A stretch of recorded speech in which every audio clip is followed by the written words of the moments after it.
তো হ্যালো বন্ধুরা, আপনারা কেমন আছেন? আশা করছি সবাই ভালো আছো। আজকে আবার একটা নতুন ভিডিও নিয়ে চলে এসেছি আপনাদের সাথে। এই ভিডিওটা হচ্ছে আপনার হেলথের ব্যাপারে। এই ভিডিওটা আপনারা শেষ পর্যন্ত দেখবেন, কারণ এই ভিডিওটা স্কিপ করবেন না।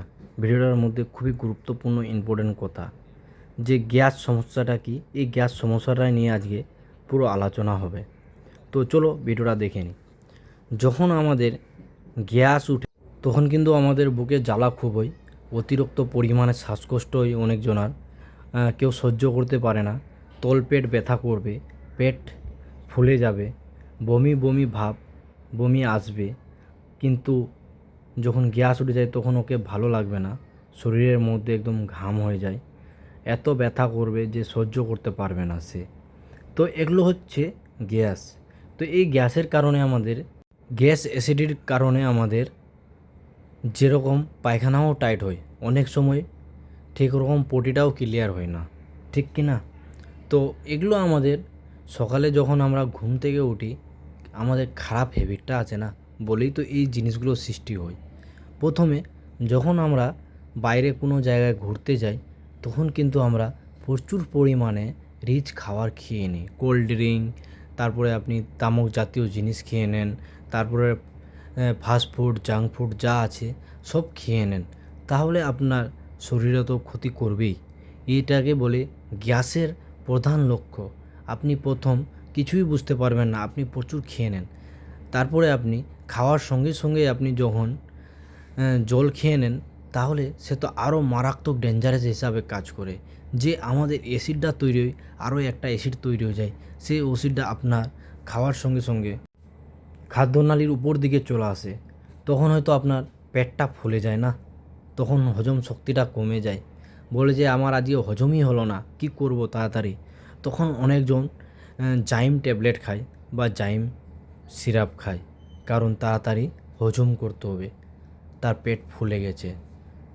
তারপরে আমরা কি করি, তখন আমরা হসপিটালে যাই, ইঞ্জেকশন করে আসি কমানোর জন্য। কিন্তু আমরা ঘরোয়া পদ্ধতি ইউজ করি না। সেই ঘরোয়া পদ্ধতি নিয়ে কথা বলবো। আমাদের ঘরোয়া পদ্ধতি হচ্ছে, প্রথম আমাদেরকে বাড়ির ভালো খাওয়া দাওয়া খেতে হয়। সেটা যখন আমরা সকালে উঠি, তখন কিন্তু আমরা সবথেকে বড় মিস্টেক করি। কি মিস্টেক?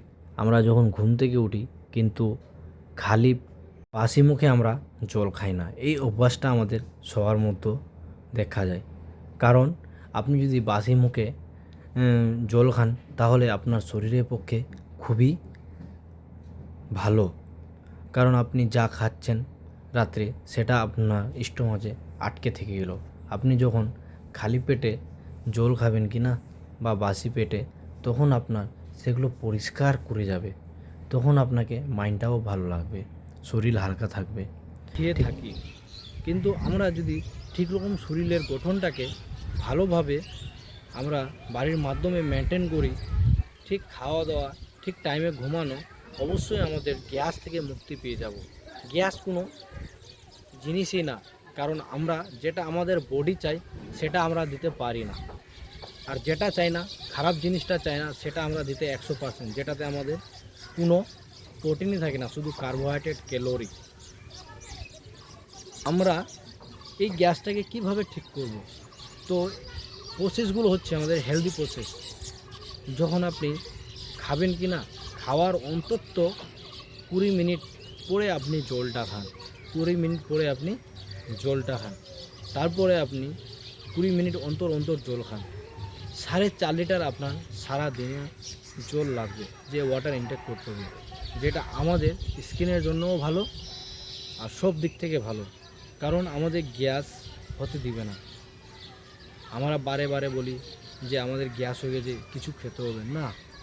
আমাদের ঘরোয়া পদ্ধতি, আপনি আদা আর জিরা মিশিয়ে গরম জল করে, আর সেই গরম জলটা খাবেন, দেখবেন আপনার গ্যাস শেষ, আপনার পেন ফর্টিরও দরকার পড়বে না। আমাদের যেগুলো খাওয়ার আগে স্যালাড খেতে হবে, শসা, গাজর, বিট যদি থাকে বিট, ওগুলো আমরা খেয়ে নেব। তারপরে খাওয়ার পরে আমি দই খেতে পারি, কারণ আমার লিভারের জন্য দইটা খুবই উপকারী, ঠান্ডা করে দিই, ঠিক কি না? তো তারপরে আমাদেরকে 3 ঘন্টা আগে রাত্রে খাওয়াটা ডিনারটা করে নিতে হবে। যেরকম আপনি যদি 10টায় ঘুমান তাহলে আপনাকে 7টার দিকে ঘুম খেয়ে নিতে হবে। 2 ঘন্টা আগে আপনাকে জল ছাড়তে হবে। যদি আপনি 10টার দিকে ঘুমান তাহলে 8টার দিকে জল খাওয়া কমপ্লিট, যেন আপনার ঘুমের মধ্যে ডিস্টার্ব না হয়। বুঝলেন কি না? আপনাকে পরপর 7 ঘন্টা থেকে 8 ঘন্টা ঘুম নিতে হবে, যেটা আপনার শরীরের জন্য বেস্ট, যা আপনার চুলের জন্য বেস্ট। আজকে আমরা ভাবছি যে আমাদের চুল উঠে যাচ্ছে কিসে? আমাদের ব্যাড লাইফ স্টাইলের জন্য, তাই না? তো আমাদের গ্যাস বলে কিছুই নাই। আমরা যদি বাড়ির খাওয়া দাওয়া সব মেনটেন করি তাহলে গ্যাস বলে কিছুই থাকবে না। হ্যাঁ, আপনি যদি 15টা চা খাবেন তো অবশ্যই আপনার গ্যাস কেউ আটকাতে পারবে না। একটা গ্যাস খেলে আপনার আপনি একটা যদি 1 কাপ চা খান কিনা 150 ক্যালোরি যায়, তাহলে ভাতের সমান। তো আপনি যদি 5 কাপ চা খান তাহলে আপনি না খেয়ে মোটা হয়ে যাবেন। আর আপনি যত মোটা হবেন কিনা আপনার গ্যাস হতে পারে। তো বন্ধুরা, যদি আমার ভিডিওগুলো ভালো লাগে থাকে হেলথ নিয়ে, তাহলে অবশ্যই লাইক, কমেন্ট, শেয়ার, সাবস্ক্রাইব করে দেবেন। তো হয়তো কিছুদিন থেকে হেলথ নিয়ে চেষ্টা করছি, যা আমার মেডিকেল সম্বন্ধে নলেজ আছে আমি সে আপনাদেরকে দেওয়ার চেষ্টা করব। তো অবশ্যই বন্ধুরা, আপনারা লাইক, কমেন্ট, শেয়ার করতে পারেন আর সাবস্ক্রাইবও করতে পারেন।